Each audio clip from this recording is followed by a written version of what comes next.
વિદ્યાભ્યાસમાં વિઘ્ન. શાંતિલાલ જ્યારે ચાણસદની શાળામાં દાખલ થયેલા ત્યારે 6 ધોરણ સુધીના અભ્યાસની વ્યવસ્થા તેઓની શાળામાં હતી. પણ બન્યું એવું કે શાંતિલાલે 5મું ધોરણ પાસ કર્યું ત્યાં સુધીમાં શાળામાંથી 6ઠું ધોરણ નીકળી ગયેલું અને પૂરતી સંખ્યાના અભાવે 6ઠું ધોરણ શરૂ થઈ શકતું નહોતું. નજીકમાં આવેલું દરાપરા ગામ આ આગળના અભ્યાસ માટે અનુકૂળ આવે તેમ હતું. તેથી 6ઠ્ઠા ધોરણની તપાસ કરવા માટે શાંતિલાલ ત્યાં પહોંચ્યા.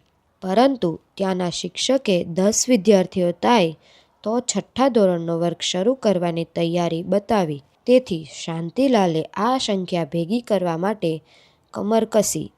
અંતે ચાણસદ, પાટોદ વગેરે અન્ય આજુબાજુના ગામડાના 10-12 વિદ્યાર્થીઓની જોગવાઈ તો થઈ ગઈ, પરંતુ અહીં પાછું એક વિઘ્ન આવ્યું. દરાપરાનો કોઈ જ વિદ્યાર્થી ન હોવાથી શિક્ષકે નવું વર્ગ શરૂ કરવાનો ઉત્સાહ ન બતાવ્યો.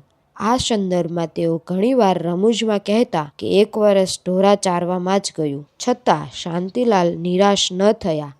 હાથમાં લીધેલું કાર્ય લાખ વિઘ્નો આવે તોય ન છોડવું એ તેઓની સ્વાભાવિક પ્રકૃતિ હતી. જો તમારે પ્રમુખ સ્વામી મહારાજના જીવન ચરિત્ર વિશે આગળ જાણવું હોય તો વિડીયોમાં બને તેટલી વધારે કોમેન્ટ કરો, લાઈક કરો અને તમારા મિત્રો, પરિવારજનો તથા સહભાગીઓને શેર કરો અને અમારી ચેનલને સબસ્ક્રાઈબ કરો.